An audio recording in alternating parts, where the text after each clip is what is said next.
Hello students, कक्षा 10 प्रश्नावली 11.1 जिसका नाम है रचनाएं, उसका मैं प्रश्न नंबर 2 और 3 इस वीडियो में कराने वाला हूं।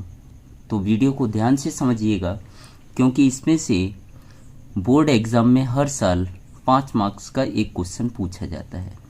तो प्रश्न है 4 सेंटीमीटर, 5 सेंटीमीटर और 6 सेंटीमीटर भुजाओं वाले एक त्रिभुज की रचना कीजिए।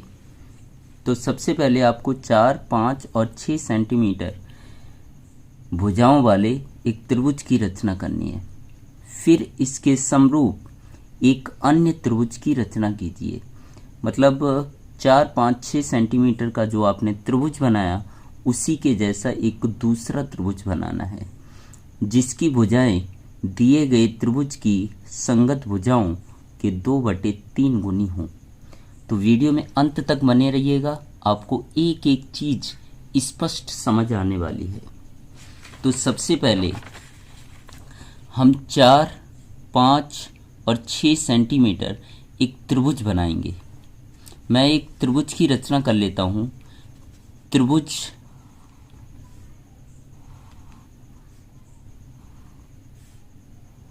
ये मान लिया मैंने त्रिभुज है, इसका नाम मैंने दे दिया PQR। इस त्रिभुज में 3 भुजाएं हैं। पहली है PQ, दूसरा है QR और तीसरा है PR। ये त्रिभुज में 3 भुजाएं हैं। इसी प्रकार से यहाँ पर 3 भुजाएं दी हैं, 4, 5 और 6 सेंटीमीटर। मैं मान लेता हूँ PQ बराबर, माना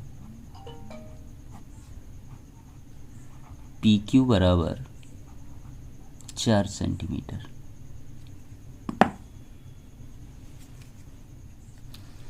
दूसरा मैं मान लेता हूं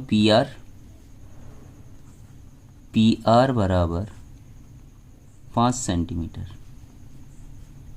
और तीसरी QR बराबर मैं मान लेता हूं 6 सेंटीमीटर। QR बराबर 6 सेंटीमीटर। ये 3 भुजाएं आपको दी गई हैं। इन 3 भुजाओं के माध्यम से आपको एक त्रिभुज की रचना करनी है। तो सबसे पहले हम क्या करेंगे, इन तीनों भुजाओं में जो सबसे बड़ी भुजा है वो हम नीचे खींच लेंगे।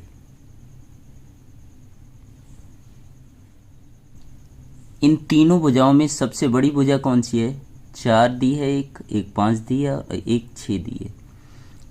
उसे हम ले लेते हैं 6 सेंटीमीटर, क्योंकि 4, 5 और 6 में सबसे बड़ी भुजा कौन सी है? 6 सेंटीमीटर, जिसका नाम क्या है? QR। तो सबसे पहले मुझे त्रिभुज की रचना करनी है, तो हम त्रिभुज बना रहे हैं। तो सबसे बड़ी भुजा मैंने 6 सेंटीमीटर, जिसका नाम क्या है? QR बराबर 6 सेंटीमीटर की एक मैंने रेखा खींच ली। अब क्या होगा, PQR यहाँ पर 6 सेंटीमीटर है और त्रिभुज का नाम क्या है? PQR। तो QR तो हमें मिल गया, तो यहाँ पर कोई बिंदु क्या होगा? P। वो किस तरीके से ज्ञात करेंगे, ध्यान दीजिएगा। यहाँ पर कोई बिंदु मैंने क्या मान लिया? P इधर कहीं पर होगा। QR बराबर 6 सेंटीमीटर है, तो Q और R मुझे मिल गया, तो बचा कौन सा? P, जो इधर कहीं भी हो सकता है। तो किस तरीके से ज्ञात करना है, देखिएगा। यहाँ पर आपको PQ बराबर 4 सेंटीमीटर दिया है, तो ये बिंदु क्या होगा? P होगा इधर कहीं, और ये क्या है? Q। तो PQ बराबर कितने सेंटीमीटर लेंगे हम? 4 सेंटीमीटर। स्केल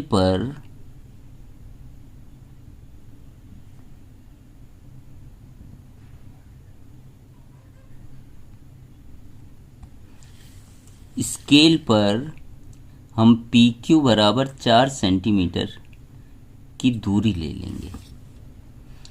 क्योंकि मुझे PQ खींचना है, तो पी क्यू बराबर कितना दिया है 4 सेंटीमीटर, तो मैंने 4 सेंटीमीटर की स्केल से मैंने क्या ले ली, दूरी। अब क्यू को मुझे केंद्र मानना है, जिसे केंद्र मानना है वहाँ पर प्रकार की नोक होनी चाहिए।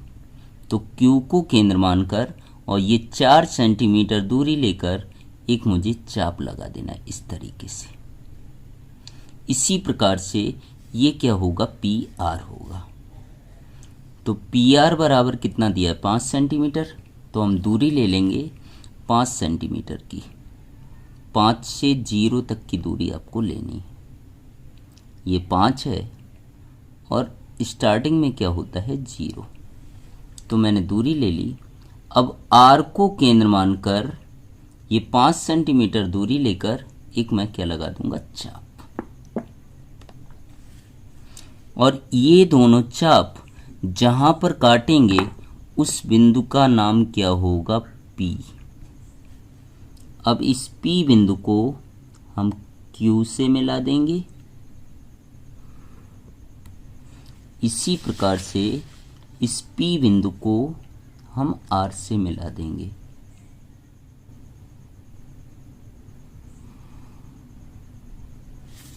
यहां तक क्लियर हो गया। तो हमें त्रिभुज मिल गया पी क्यू आर। दूरियां हम लिख देंगे। पी क्यू बराबर कितना है 4 सेंटीमीटर, तो यहाँ पे लिख देंगे 4 सेंटीमीटर। पी आर बराबर है, पी आर बराबर 5 सेंटीमीटर, तो यहाँ पर हम दूरी लिख देंगे 5 सेंटीमीटर। इस प्रकार से त्रिभुज पी क्यू आर की रचना हो गई।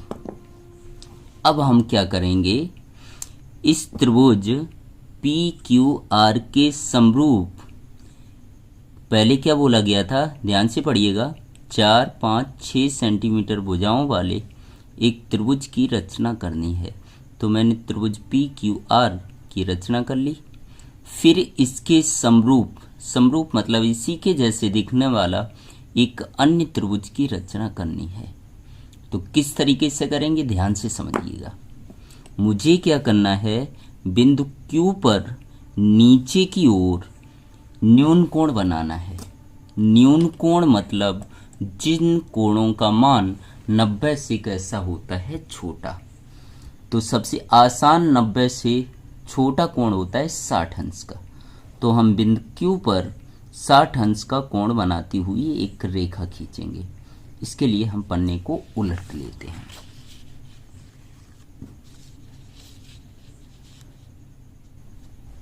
तो हम क्या करेंगे, हम प्रकार में कोई भी दूरी ले लेंगे, कोई भी दूरी ले सकते हैं आप, जो आपका मन करे।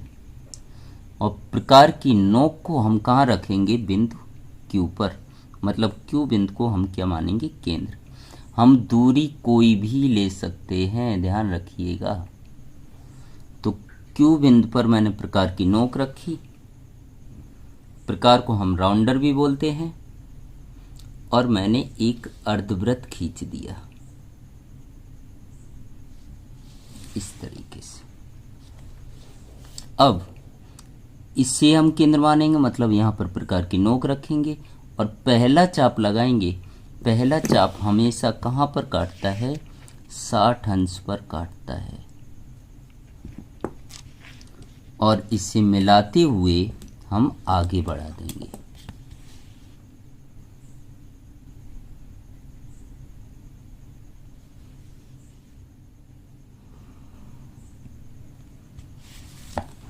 इसका हम कोई भी नाम दे देते हैं x।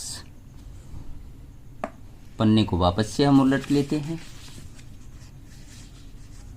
देखिएगा आगे क्या कह रहा है प्रश्न में, कि जिसकी भुजाएं दिए गए त्रिभुज की संगत भुजाओं को 2/3 गुनी हों।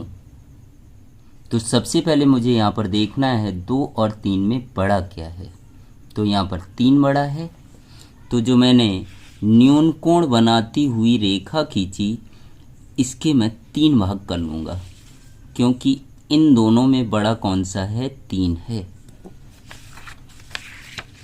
तो वापस से हम क्या करेंगे, 3 भाग करने के लिए कोई भी हम दूरी ले सकते हैं, जो आपका मन करे, उससे कोई फर्क नहीं पड़ेगा। कम लेना हो कम लो, ज़्यादा लेना हो ज़्यादा लो।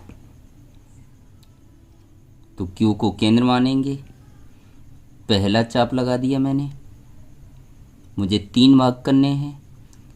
अब इससे केंद्र मानेंगे, दूसरा चाप लगा दिया। अब इससे केंद्र मानेंगे, तीसरा चाप लगा दिया। इसका नाम Q है तो इसका नाम दे देता हूँ Q1, दूसरे का दे देता हूँ Q2 और तीसरे का दे देता हूँ Q3। यहाँ तक क्लियर हो गया। तो अब आगे बढ़ते हैं हम।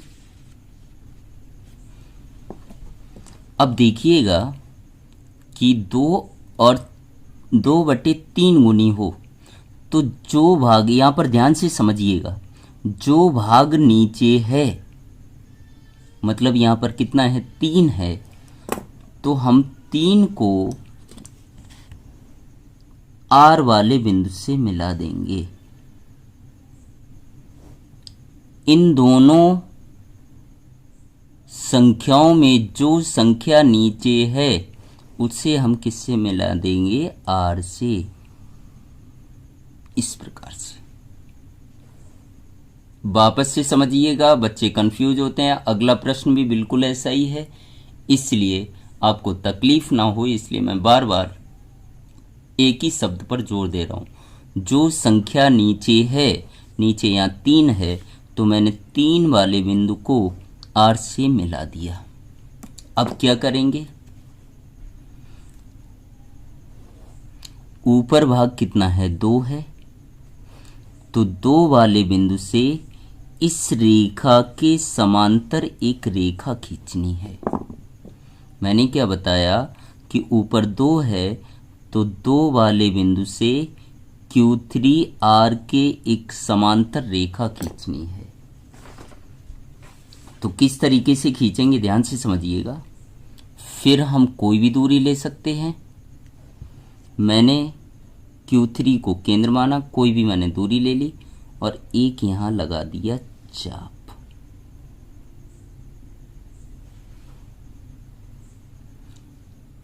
यहां तक क्लियर हुआ।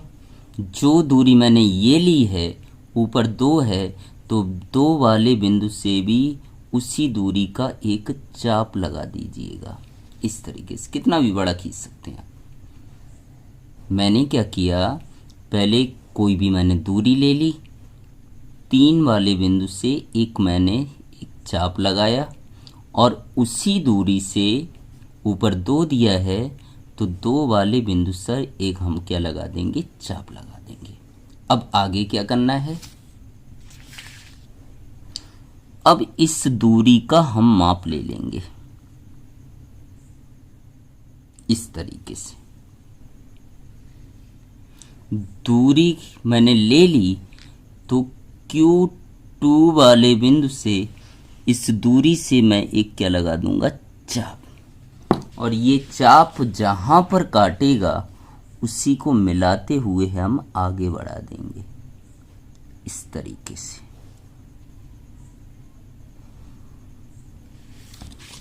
और इस बिंदु का कोई भी नाम दे सकते हैं। यहाँ R है तो इसे मैंने दे दिया R डैश। इसी प्रकार से R डैश से R3P, इसी प्रकार से R डैश से PR के समांतर एक रेखा खींचनी है। तो अभी मैंने क्या किया था कि हम कोई भी दूरी लेंगे और बिंदु R से एक क्या लगाएंगे, चाप लगाएंगे। अगला वाला प्रश्न सेम टू सेम ऐसा ही है, तो ध्यान से समझिएगा। बिंदु R से किसी भी दूरी से मैंने एक क्या लगा लिया, चाप। इसी प्रकार से R डैश से भी उसी दूरी से हम एक दूसरा चाप लगा लेंगे। इसकी दूरी कुछ भी ले सकते हैं। अब इस दूरी को हम माप लेंगे इस प्रकार से और इसे केंद्र मानकर एक हम लगा देंगे चाप। और ये चाप जहां पर काटता है उसे आर डैश बिंदु से मिलाते हुए हम आगे बढ़ा देंगे।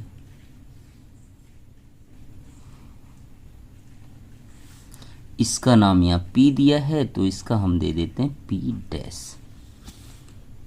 इस प्रकार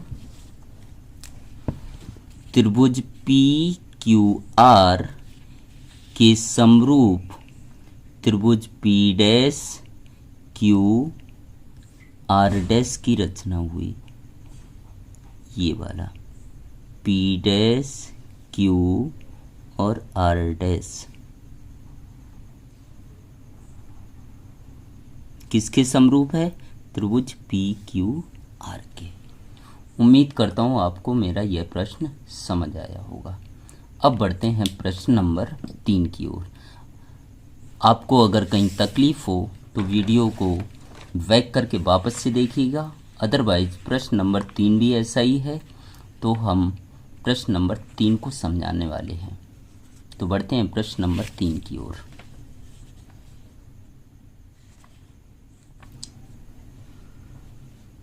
प्रश्न नंबर 3 आपको दिया है कि 5 सेंटीमीटर, 6 सेंटीमीटर, 7 सेंटीमीटर भुजाओं वाले एक त्रिभुज की रचना करनी है। तो हम मान लेते हैं ये त्रिभुज भी क्या है? PQR। एक भुजा को हम मान लेते हैं 5 सेंटीमीटर, एक को मान लेते हैं 6 सेंटीमीटर, एक को मान लेते हैं 7 सेंटीमीटर। तो PQ बराबर 5 सेंटीमीटर यहाँ लिख लेंगे आंसर में। PQ बराबर 5 सेंटीमीटर,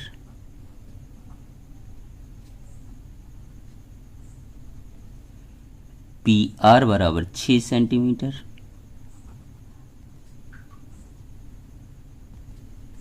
QR बराबर 7 सेंटीमीटर,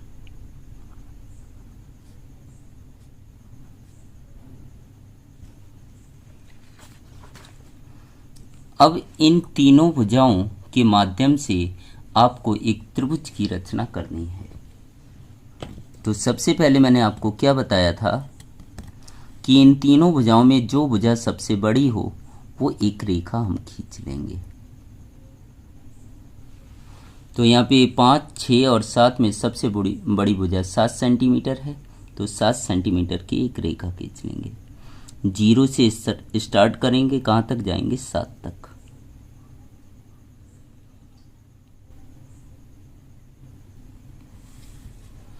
इस 7 सेंटीमीटर वाली रेखा का नाम है QR।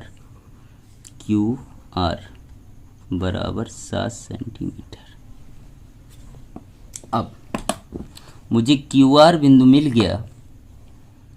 तीसरा बिंदु कौन सा रह गया? P। वो कहीं इधर होगा। मुझे त्रिभुज PQR की रचना करनी है तो हम क्या करेंगे? सबसे पहले यहाँ देखेंगे PQ बराबर कितना है? 5 सेंटीमीटर। तो स्केल में हम 5 सेंटीमीटर की माप ले लेंगे। ये 5 है, 5 से हम कहाँ पर जाएंगे? 0 तक। तो Q को केंद्र मान के, जिसे हम केंद्र मानेंगे वहाँ पर प्रकार की नोक, Q को केंद्र मानकर 5 सेंटीमीटर जो मैंने दूरी ली, क्योंकि PQ बराबर कितना दिया है? 5 सेंटीमीटर। दूरी से एक हम क्या लगा देंगे? चाप। इसी प्रकार से PR बराबर दिया है आपको 6 सेंटीमीटर। तो फिर से हम स्केल में 6 सेंटीमीटर की दूरी ले लेंगे। PR बराबर 6 सेंटीमीटर दिया है, 6 सेंटीमीटर मैंने दूरी ले ली। R को केंद्र मानेंगे और यहाँ पर एक क्या लगा देंगे? चाप। ये दोनों चाप एक दूसरे को जहां पर काटते हैं वो बिंदु कौन सा हो जाएगा? P। अब P को हम Q से मिला देंगे। इसी प्रकार से P को हम R से मिला देंगे।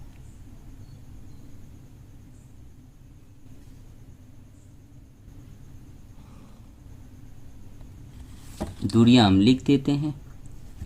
PQ बराबर कितना दिया है? 5 सेंटीमीटर। तो यहाँ लिख देते हैं 5 सेंटीमीटर। दूसरा पी आर बराबर आपको 6 सेंटीमीटर दिया है, तो यहाँ पर लिख देते हैं 6 सेंटीमीटर।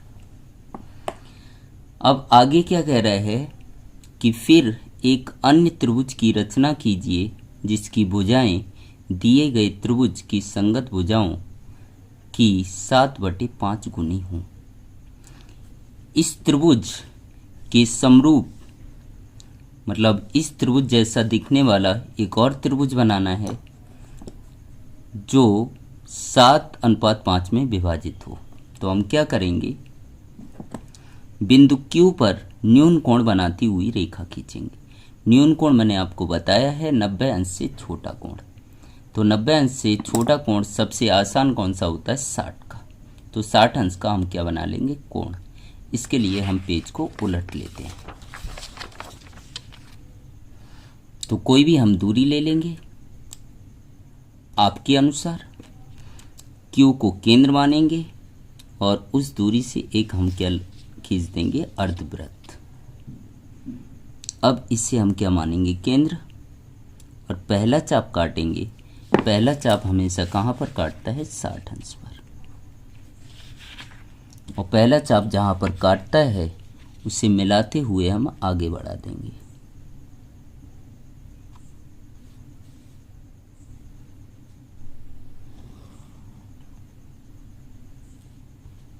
इसका नाम हम दे देते हैं x।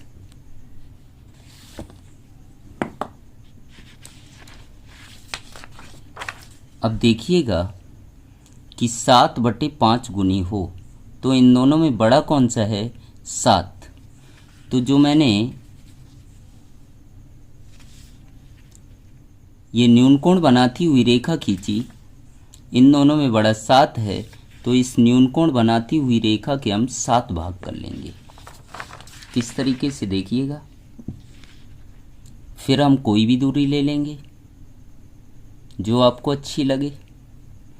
Q को केंद्र मानकर पहला चाप लगाएंगे, इसे केंद्र मानकर दूसरा चाप लगाएंगे, दूसरे को केंद्र मानकर तीसरा चाप लगाएंगे, तीसरे को केंद्र मानकर चौथा चाप लगाएंगे, चौथे को केंद्र मानकर पांचवा चाप लगाएंगे, पांचवें को केंद्र मानकर छठा चाप लगाएंगे।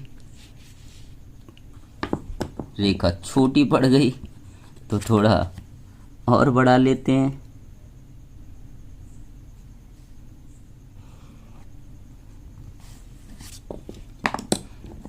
और छठे को केंद्र मानकर 7वां चाप लगा लेंगे।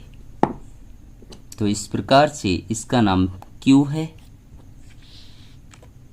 तो पहले का नाम Q1 दे देते हैं, दूसरे का Q2, तीसरे का Q3, चौथे का Q4, पांचवें का Q5, छठे का Q6, सातवें का Q7।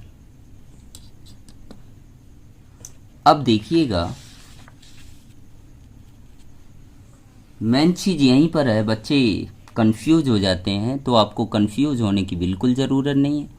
यहाँ पर 7/5 गुनी हो, तो नीचे जो संख्या लिखी है, नीचे क्या लिखा है, 5। तो आपको 5 वाले बिंदु को Q5 को R से मिला देना है।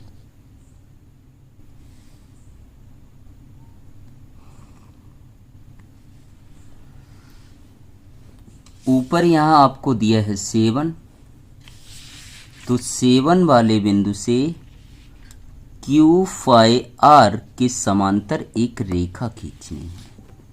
तो किस तरीके से खींचेंगे, ध्यान दीजिएगा। दूरी आप कोई भी ले सकते हैं।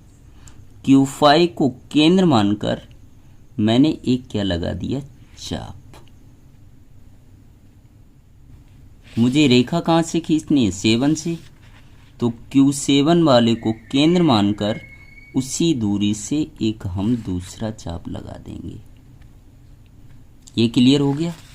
अब जो मैंने चाप लगाया था उसकी हम दूरी ले लेते हैं, और Q7 से जो मैंने चाप लगाया वो चाप को उसी दूरी से हम काट देते हैं।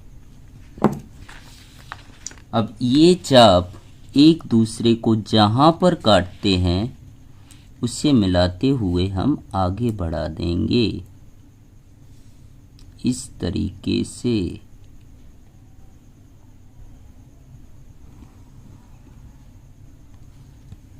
इसी प्रकार से इस रेखा को भी आपको आगे बढ़ाना पड़ेगा क्योंकि ये रेखा छोटी है।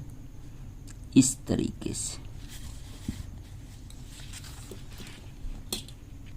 इसका नाम मैंने दे दिया आर डैश। तो Q5 R समांतर है किसके, Q7 R डैश से। अब मुझे R डैश से PR के समांतर एक रेखा खींचनी है। तो वापस से हम वही करेंगे, कोई भी हम दूरी ले लेते हैं। R को केंद्र मानकर मैं एक क्या लगा देता हूं, चाप।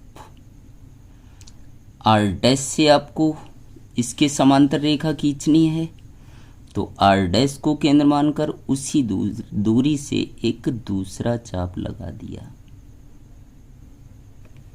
अब क्या करेंगे, इस चाप की दूरी को हम माप लेंगे, इस चाप को, ये दूरी आ गई। और R डैश से जो मैंने चाप खींचा था, इसी दूरी से इस चाप को हम काट देंगे। अब ये चाप एक दूसरे को जहां पर काटते हैं उसे हम मिलाते हुए आगे बढ़ा देंगे इस तरीके से।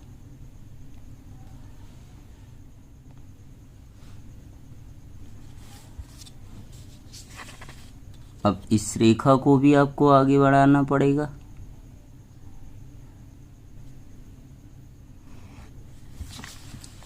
इसका नाम यहाँ P है तो इसका हो जाएगा P डैश।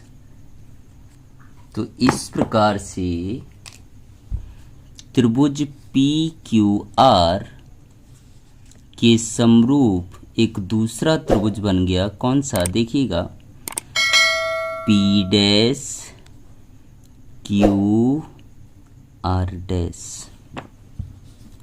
त्रिभुज PQR के समांतर, देख, PQR के समरूप ये वाले त्रिभुज के PQR, ये हम ले लेते हैं PQR, इसके समरूप एक मैंने त्रिभुज बनाया P डैश Q, ये रेखा खींच देता हूं मैं, P dash Q R dash, P dash Q R dash.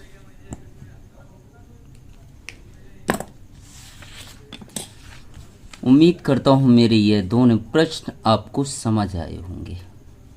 अगर मेरा पढ़ाया हुआ आपको पसंद आ रहा हो और चैनल पर पहली बार आए हों तो हमारे चैनल को सब्सक्राइब ज़रूर कर लें और मेरे वीडियो को अपने दोस्तों में ज़्यादा से ज़्यादा शेयर करें। लाइक करना बिल्कुल मत भूलिएगा। और अगर आप अपने दोस्तों में सब्सक्राइब करते हैं तो मुझे, अपने दोस्तों में शेयर करते हैं तो मुझे बहुत खुशी होगी और इसी प्रकार के मैं वीडियो आपके लिए लाता रहूँगा। प्रश्न नंबर 1 इस चैप्टर का अगर आप देखना चाहते हो तो लिंक डिस्क्रिप्शन में दे दूँगा। आगे क्वेश्चन नंबर 4, 5 और 6 और 7 के वीडियो आपको कल मिल जाएंगे। और इसी प्रकार के अन्य चैप्टर के वीडियो आप देखना चाहते हो तो आप हमारे चैनल पर प्लेलिस्ट में जाकर देख सकते हैं। Thank you so much.